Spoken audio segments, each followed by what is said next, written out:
હમ વિરોધની વાત કરીએ, રાજકોટની અંદર પરસોત્તમ રૂપાલા લોકસભાના ઉમેદવાર ભારતીય જનતા પાર્ટીના, એમનો વિરોધ થઈ રહ્યો છે અને એમની જીભ લપસી છે કે જે કંઈ પણ નિવેદનો આપ્યા છે, સવાલ એ છે કે એક દિગ્ગજ નેતા તરીકે આ પ્રકારના નિવેદન એમને આપ્યા છે અને હવે વિરોધ તો થઈ જ રહ્યો છે. ઉમેદવારો બે જગ્યાએ ભારતીય જનતા પાર્ટીએ બદલ્યા છે. આપને શું લાગે છે રાજકોટની સ્થિતિ પ્રમાણે કે અહીંયા ભારતીય જનતા પાર્ટી ઉમેદવાર બદલી દેશે કે પછી પરસોત્તમ રૂપાલાને યથાવત રાખશે? ના, બદલશે તો નહીં બેન. જો બદલે તો લગભગ અડધી પડધી સરકાર બદલવા જેવી ઘટના નિર્માણ પામે. એટલે એટલી હદે તો નહીં જાય. આને સામ દામ દંડ ભેદ બધી રીતેથી ડેમેજ કંટ્રોલ માટે થઈને એની વ્યવસ્થા કરવામાં આવશે.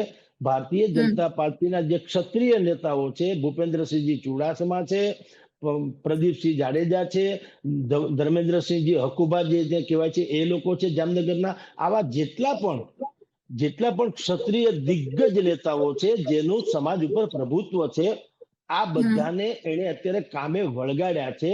પરસોત્તમભાઈ રૂપાલાએ સ્વયમે એક બે ઓડિયો વિડીયો જાહેર કરીને ક્ષમા યાચના પણ કરી લીધી છે અને વિનંતી કરી છે કે તમે કોઈ પણ ભોગા ઇસ્યુને પૂરો માનો, પરંતુ તમે ને હું બેન જાણીએ છીએ આ ચૂંટણીનો માહોલ છે અને હાથે કરીને આ લોકો એવો હળવો બોલ આપી દીધો કે કોઈ પણ શિખાઉ બેટ્સમેન હોય ને એ સિક્સર ફટકારી દે. તો આ તો પીઢ રાજકારણીઓ છે, એટલે કરણી સેનાથી માંડીને ક્ષત્રિય સમાજ એ બધો ઉડલી પડ્યો છે. પણ રાજકોટમાં એનું વોટિંગ, મતદારોની સંખ્યા એવી નથી કે રૂપાલાને હરાવી શકે, એટલે એને ડેમેજ કરી શકે. અને ઈ ડેમેજ એને કારણે બાકીની જે ભાવનગરની સીટ છે જ્યાં ગોહિલવાડ કહેવાય છે, અર્થાત ત્યાં ક્ષત્રિયો વધુ છે, આમ લીંબડી પંથક છે ત્યાં પણ દરબારની સંખ્યાઓ વધુ છે, જ્યાં પણ દરબાર કોમ્યુનિટી જ્યાં પણ વિશેષ છે. અને એમાંય તે પાછું ક્યાંય એવું તો નથી કે કોમ્યુનિટી ધારો કે એક પણ મત ન આપે તોય ભારતીય જનતા પાર્ટી હારી જાય, એવી સંખ્યામાં ક્યાંય ઝૂમખું નથી. આખું ભેગું કરો તો થાય, પણ આખું ભેગું તો ક્યાંય મતદાન એક ઠેકાણે થવાનું નથી. એટલે એવું નથી. એટલે પ્રેશર ટેક્ટિક છે. અને નબળાઈ શું કરે કે કમસે કમ અત્યારે ચૂંટણીના માહોલમાં આને ડેમેજ કરવામાં આવે, એની જે પ્રતિભા છે એને નહીતર તો પરસોત્તમ રૂપાલા આટલા પીઢ પાક જેને પરિપક્વ કહી શકાય એવા અને સારસ્વત જેને શબ્દોના સ્વામી કહેવામાં આવે છે, અને એનો ઓરેટરી એટલી સરસ છે કે બીજાને જીતાડવા માટે થઈને આની સભાઓ રાખવામાં આવે. પણ આ ગમે તેમ એ ગોથું તો ખાઈ જ ગયા છે, 100% ભૂલ કરી છે. અને એને એક માણસને વ્યવસ્થિત છાજે એવી રીતે એને ક્ષમાયાચના પણ કરી છે, પરંતુ એને બદલવામાં નહીં જ આવે, લખી રાખજો. અને આને કોઈ પણ ભોગે સામ દામ દંડ ભેદથી આને સમાવી દેવા માટે થઈને ભારતીય જનતા પાર્ટી કંટ્રોલ કરવા માટે કોશિશ કરશે બેન. શામ દામ દંડ ભેદની નીતિ ભારતીય જનતા પાર્ટી ઘણી વખત ઉપયોગમાં લેતી હોય છે. રાજકોટ બેઠકની વાત કરી છે એટલે રાજકોટ બેઠક પર મારે કોંગ્રેસની સ્થિતિ પણ જાણવી છે. ઘણા સમયથી આપ ત્યાં છો અને આપને ત્યાંની વધારે ખબર પણ છે, અમારા કરતા વધારે. રાજકોટ બેઠક પર પરેશ ધાનાણી તો ચૂંટણી લડવાથી ઇનકાર કરી ચુક્યા છે. હવે શું લાગે છે કોંગ્રેસની સ્થિતિ ત્યાં કેવી છે? 3 નામ ઉપર અત્યારે રસાકસી ચાલે છે. પહેલું નામ શક્તિસિંહ ગોહિલ, જેને ભરોસો મૂકે છે એ ઇન્દ્રનીલ રાજગુરુ એમ કહી રહ્યા છે કે હું જેનું નામ સૂચવું તે, એટલે એને નામ સૂચ્યું છે વિક્રમભાઈ સોરાણી કરીને પટેલ છે. એટલે કાં તો ઇન્દ્રનીલ રાજગુરુ એમ કે છે કાં તો હું, અથવા તો હું જે કહું છું તે વિક્રમ સુરાણી. આ બે વાત. નંબર 3, આખા રાજકોટમાં જો સર્વે કરવામાં આવે હકીકતે, અને બીજું કે કોંગ્રેસના લોકોએ પણ ઇન્ટરનલ સર્વે તો કર્યું જ હોય છે, એટલે મતદારોની દ્રષ્ટિએ પણ જો સર્વે કરવામાં આવે તો અત્યારે સૌથી પહેલી પાયદાન ઉપર 2 લોકોના નામ આવે. નંબર 1 લલિતભાઈ કગથરા અને નંબર 2 હેમાંગ વસાવડા. લલિતભાઈ કગથરા ઝુંઝારુ નેતા છે, પાટીદાર છે, બધા જ એને જાણે છે અને એ સારામાં સારી ફાઇટ આપી શકે એમ છે, મુદ્દા આધારિત ચૂંટણી લડી શકે એમ છે, જ્ઞાતિ આધારિત નહીં, કોઈ પણના વેવ્સ આધારિત નહીં. એ પોતે એવા મુદ્દા પણ પ્રજાને ગળે ઉતરે એ ભાષામાં, લેમેનમાં, અમારી કાઠિયાવાડી શૈલીમાં ગળે ઉતારી શકે એવી વાત કરનારા નંબર 1 છે લલિતભાઈ કગથરા. પરંતુ એને અંદર ખાને, જો કે સૂત્રોના જણાવ્યા અનુસાર આપણે લખીએ છીએ ને એમ, એને પક્ષને કીધું છે કે મારે લડવું નથી. હા, પરાણે એટલે કે પક્ષ જો કોઈ પણ હિસાબે એમ કે ભાઈ એક સૈનિક તરીકે તમારે મેદાનમાં ઉતરવું જ પડશે તો ઠીક છે, પણ એ એને પ્રેસ આઉટ કરાવેલી વાત છે, અખબારોમાં છપાણું છે કે પક્ષ મને જો કહેશે તો હું લડવા તૈયાર છું, પરંતુ પક્ષ કહેશે તો, એટલે કે સ્વયંભૂ નથી. નંબર 1. નંબર 2, ઇન્દ્રનીલ રાજગુરુ એમ કે છે કે હું અથવા વિક્રમ સુરાણી બેમાંથી એક, કારણ કે ઇન્દ્રનીલ રાજગુરુને અહીંનો બાકીના જે ડિમાન્ડ જે હેમાંગભાઈ વસાવડાનું નામ છે એની સાથે ઇન્દ્રનીલને જામતું નથી. ઇન્દ્રનીલભાઈ જે છે પૈસે ટકે ભયંકર સુખી છે અને પક્ષ અત્યારે દુખી છે પૈસે ટકે, તો દુખીને સુખી માણસની વાત સાંભળવી જ પડે. એટલે એ એમ કે છે કે કા મને આપો ટિકિટ, મને એટલે ઇન્દ્રનીલ રાજગુરુને, કા હું કહું છું એને આપો જેનું નામ છે વિક્રમ સુરાણી. પરંતુ વિક્રમ સુરાણીનો કોંગ્રેસનું જે સ્થાનિક એકમ છે, એટલે કે અહીંના રાજકોટના નેતાઓ જે છે, અશોક ડાંગરથી માંડીને મહેશ રજપૂત સુધીના અને બાકી ભાઈ હેમાંગ વસાવડાથી માંડીને અન્ય બધા, એ બધાએ કીધું કે વિક્રમભાઈ સુરાણી જે છે એનું જેનેટિક સાયન્સ જે છે એ ભારતીય જનતા પાર્ટીને મળતું આવે છે. એ ભારતીય જનતા પાર્ટીની બી ટીમ જેવા છે. એના અનેકો સામાજિક કાર્યો છે, પરંતુ એમાં ચીફ ગેસ્ટ તરીકે ભારતીય જનતા પાર્ટીના ઉપાધ્યક્ષ જેને મહામંત્રી કહેવાય છે ભરતભાઈ બોઘરાથી માંડીને બધા એ જ હાજર રહ્યા છે, કોંગ્રેસના નહીં. એટલે કે એ તો અડધા પડધા ભાજપી જેવા જ છે. ન કરે નારાયણને તમે ટિકિટ આપો ને, જીતવાની તો જવા દો, અહીંયા સંભાવના કોઈ છે નહીં, પણ માની લો કે જીતી પણ જાય તો એને ભાજપમાં ભળતા કોઈ રોકી નહીં શકે. આવી વાત ત્યાં હાઈકમાન્ડને કરવામાં આવી છે. એટલે હાઈકમાન્ડ એમાં અથડાયું છે, એમાં અત્યારે અસમંજસમાં છે કે કરવું શું. એટલે 3 જણાની વચ્ચે અત્યારે ફાઇટ ચાલી રહી છે, ઇન્દ્રનીલ રાજગુરુ, વિક્રમ સુરાણી અને ડોક્ટર હેમાંગ વસાવડા. અમરેલીની વાત કરવી છે હવે. રાજકોટની સ્થિતિનો ચિતાર આપની પાસેથી મેળવ્યો. અમરેલીની વાત કરીએ. કોંગ્રેસે જેનીબેન અને ભારતીય જનતા પાર્ટીએ ભરત સુતરિયાને ટિકિટ આપી છે. એક જિલ્લા પંચાયતના માજી અને એક તાજી પ્રમુખ છે. તો આ બંને વચ્ચેનું ગણિત શું કહે છે કે લોકસભાની અંદર આ બેમાંથી કોનું ગણિત સફળ રહેશે? બંનેમાં પ્લસ પોઈન્ટ શું છે, જેનીબેન ઠુમ્મર જે છે એ મહિલા છે, સક્રિય છે, શિક્ષિત છે અને નિષ્પક્ષ એટલે કે બેદાગ છે. આ 4-5 પ્લસ પોઈન્ટ છે. અને વધારાનો એક પ્લસ પોઈન્ટ જે ઓવરઓલ છે તે એ છે કે અમરેલી જિલ્લો જે છે કોંગ્રેસનો ગઢ ગણાય છે. જો એ ભારતીય જનતા પાર્ટી ઉપર ઓવારી ગયા હોય, ધારો કે એ આખો મત વિસ્તાર ભાજપ ઉપર ઓવારી ગયા હોય, તો પરસોત્તમભાઈ સોલંકી ત્યાંથી પરસોત્તમભાઈ રૂપાલા ત્યાંથી ન લડે. એ ત્યાંથી ન લડે. એને રાજકોટ સીટ જે સેફ છે, રાજકોટ સીટ જે છે એ સેફમાં સેફ સીટ માનવામાં આવે છે. કારણ કે અહીં ભારતીય જનતા પાર્ટી મને ટિકિટ આપે તો હું જીતી જાઉં, ભલે મને કોઈ ઓળખતું નથી, પણ અહીં કમળને મત છે એટલે જીતી જ જવાના છે. એટલે પરસોત્તમ, આ તો એક અત્યારે વિવાદ આવ્યો એ વાત કરો. જો વિવાદ અત્યારે ક્ષત્રિય સમાજ વાળો ન થયો હોત તો બેન લખી રાખો, પરસોત્તમભાઈ રૂપાલા કદાચિત ગુજરાતની સૌથી વધુ લીડથી જીતનારાઓમાં પૈકીમાં કદાચ 1 થી 3 હોત. એટલે અમરેલીમાં જે પ્રોબ્લેમ થવાનો છે એ ભરતભાઈ સુતરિયાને ભારતીય જનતા પાર્ટીએ ટિકિટ આપી, પરંતુ કમ્પેર જો કરવામાં આવે જેનીબેન ઠુમ્મર અને ભરતભાઈ સુતરિયા, તો જેને નૈતિકતા કહેવાય, જેને સાફ છબી કહેવાય, જેને સક્રિયતા કહેવાય, જેને લોકોને ઈચ્છા હોય કે કામ કરી શકે એવા છે, એમાં તો જેનીબેનનું પડલું ભારે છે. ભરતભાઈ સુતરિયાના પક્ષમાં ખાલી એટલું છે કે સંગઠન જો ભારતીય જનતા પાર્ટીનું દાંત કચાવીને મહેનત કરે તો એ પાર ઉતરે. પણ ભરતભાઈ અને જેનીબેન એને જો આમ સીધું મૂકવામાં આવે પ્રજા સમક્ષ કે અત્યારે વોટિંગ કરી લ્યો જેટલું થાય મોબાઈલથી, પણ તો હું નથી માનતો કે ભરતભાઈ જીતી જાય. પણ મહેનત કરવામાં શું છે કે ભારતીય જનતા પાર્ટી પાસે બૂથ લેવલના માઇક્રો પ્લાનિંગ જેને કહી શકાય એવા કાર્યકરોની ફોજ છે અને બાકાયદા ગણિત છે ને બધાને લક્ષ્યાંક આપેલું છે. એવું પાછું કોંગ્રેસમાં નથી. કોંગ્રેસમાં સ્વયંભૂ જ્યાં લોકોને ખબર છે જેનીબેન બહુ સારા, જેનીબેન આપણા કામ કરે, જેનીબેન સાફ છબી છે, જેનીબેન સક્રિય છે, જેનીબેન મહિલા છે, આવું બધું છે એટલે એને સ્વયંભૂ મત મળે એ જુદી વાત છે. પણ જેને કહેવામાં આવે પુશઅપ કરવાની વાત છે, જેને સંગઠનની દ્રષ્ટિએ, એ કોંગ્રેસમાં નબળાઈ છે. ઉમેદવારની દ્રષ્ટિએ ભાજપમાં નબળાઈ છે. હવે સંગઠન અને ઉમેદવાર આ બેમાં કસમકસ છે. કોંગ્રેસ પાસે ચહેરો સારો, સક્ષમ અને દમદમ વાય એવો છે. ભારતીય જનતા પાર્ટી પાસે સંગઠન જે છે એ દમદાર છે. હવે જોઈએ શું થાય તે બેન. અમરેલીની વાત કરી રહ્યા છીએ, એક સવાલ મને એ પણ થાય છે કે સી.આર. પાટીલે જેના માટે રૂમાલ રાખ્યો તો એ અમરીશ ડેર હવે એ રૂમાલની જગ્યા પર બેસી ગયા છે. હવે એ અમરીશ ડેરનું શું થશે ભારતીય જનતા પાર્ટીમાં જઈને? અમરીશભાઈ ડેર છે ને એ ધરાયેલા વ્યક્તિ છે, ભૂખા નથી. પેલી વાત તો એ બાકીના જે કેટલાક લોકો આવ્યા છે ને એની ક્યાંય ને ક્યાંય પછેડી દબાણી છે, એટલે એને ટિકિટ પણ લીધી ને લડશે ખરા ને ગમે તેમ કરીને જીતવાની કોશિશ કરશે.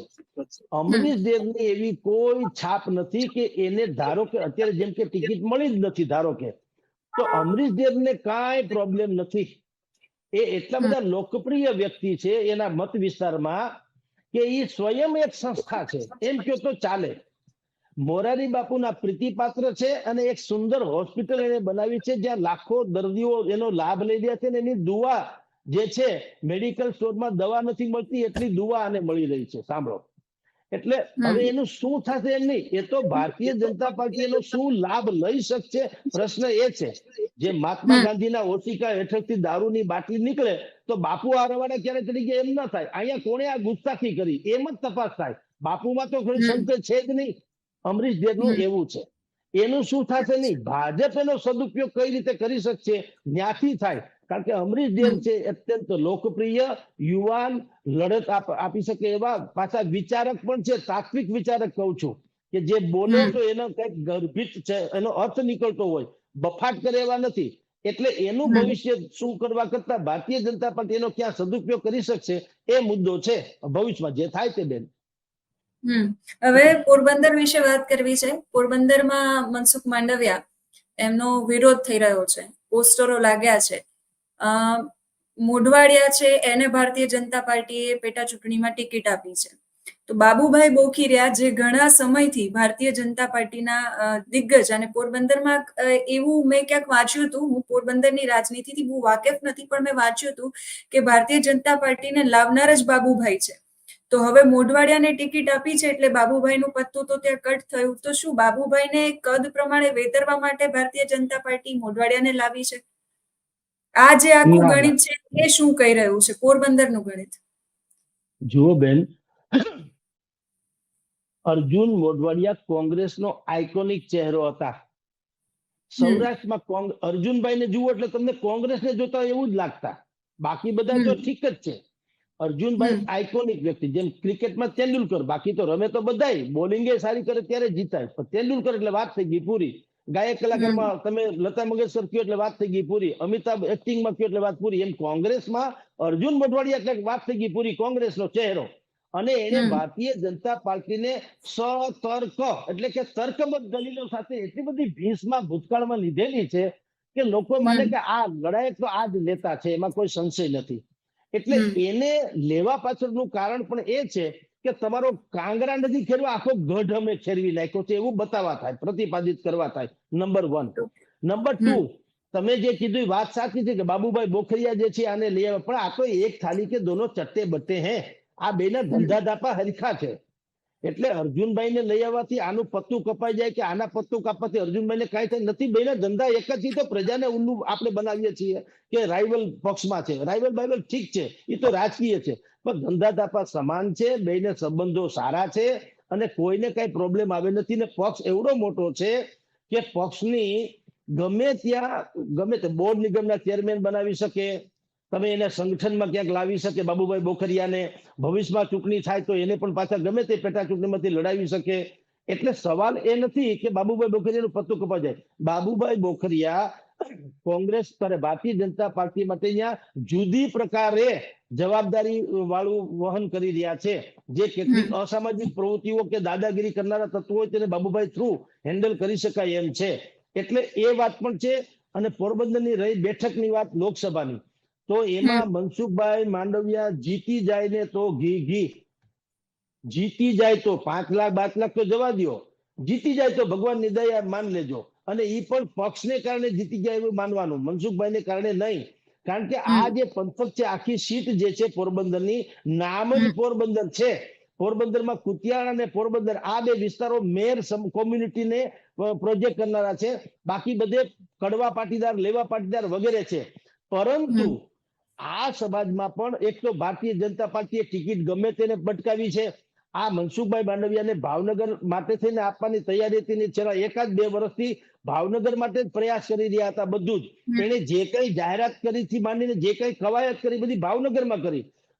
પોરબંદર તો અકસ્માત છે, એક્સિડન્ટલી MP થવાના.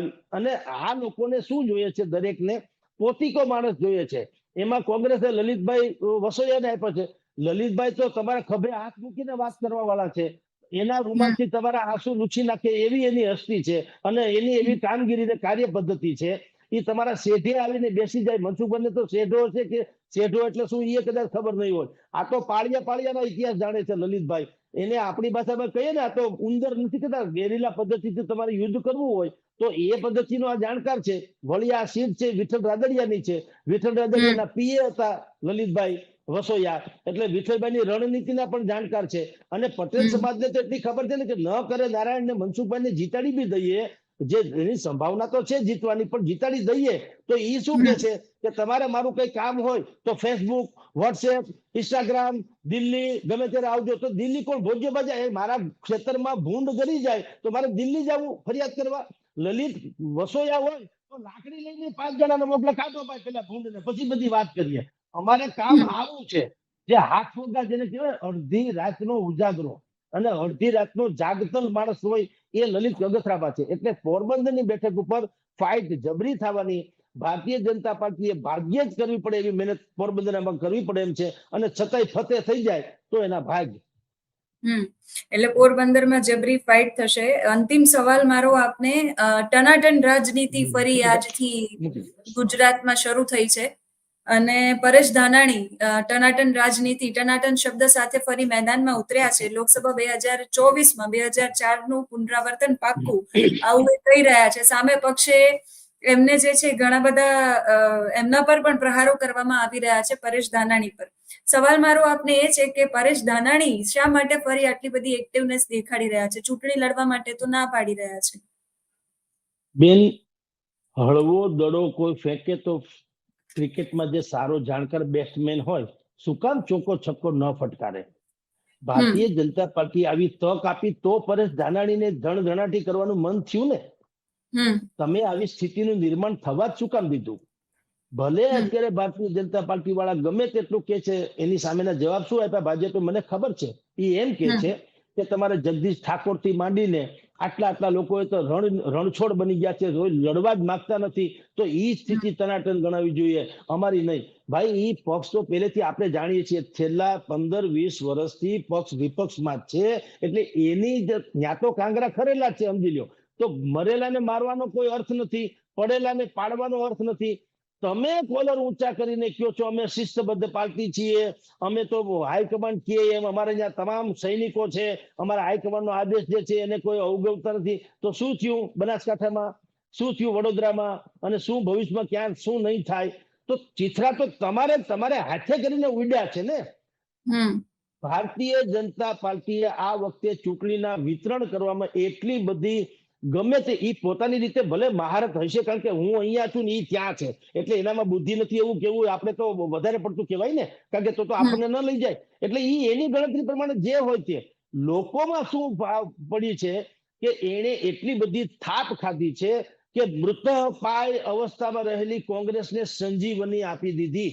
એટલે પરેશ ધાનાણી નહીં, અત્યારે નાનું છોકરું પણ હળી કરી શકે એમ છે ભારતીય જનતા પાર્ટીને, અને એને ભાજપનો ટેકો મળી શકે એમ છે. કારણ કે ભાજપમાં જેટલા સમર્થકો છે એટલા હવે અત્યારે અસંતુષ્ટો પેદા થયા છે ભીતરી. એ લોકો ભલે બગાવત ન કરે પણ ટેકો તો આપે જ કે તમારી વાત સાચી છે. એટલે આ ભાજપે જ ઊભું કરેલું સૂળ છે. હવે સૂળ એને આભાર જગદીશભાઈ, જમાવટ સાથે આપ જોડાયા માટે. નમસ્કાર બેન, થેન્ક યુ.